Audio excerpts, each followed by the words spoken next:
Hey, everybody. Dr. Ford here again. As sort of a follow-up to that first Intelligent Director video, I've had some folks ask me questions kind of about the evolution of the process and how things work in light of where Zoom rooms have been passed.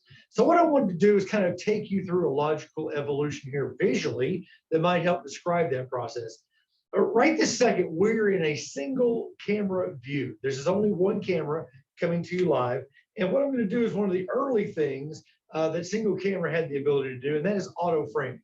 In other words, taking a split second to take a shot of the room and then frame up all the human bodies that it actually sees in there from left to right, east to west. So that's the idea of auto framing. Now, after auto framing came this idea of being able to bring multiple cameras into the call. So let me go here real quickly and turn on a couple of cameras. So today, Zoom rooms can support 3 cameras live via video into the call from the single connection. You see the different camera angles that I have in here, pointing in different directions, kind of framing up different areas. But those 3 cameras are specifically 3 gallery images to you as the participant. Now, following that process of multiple cameras, we started dabbling with the idea of a process called multi-stream. And what that means is we're going to take a single camera. So you have 2 of our cameras. In fact, my pop-up says, confirm that 2 secondary cameras will be disabled when you do this. I'm going to do that. We'll take a single camera. We'll reframe the classroom with auto framing. And then we'll subdivide the image from that single camera lens back into multiple gallery images for you to be able to see, sort of the nonverbals. Now, I don't know if you'll be able to see this experience in the recording or not, but one of the challenges is because it has a single camera focal length, some of the people in those gallery images not quite as clear as others. Since they're not moving around, it might be hard for you to see. But maybe if I stood up, walk back here to the back of the classroom, so that multi-stream image pick me up back here, you might kind of begin to see a little bit of what I'm actually talking about.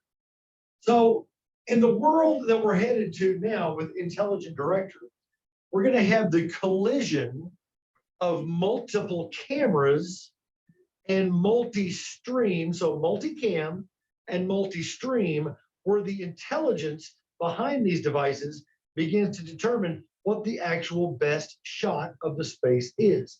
So let me take a second here, and we'll go back and we'll enable Intelligent Director for multiple cameras. So now all 3 cameras have come back to life.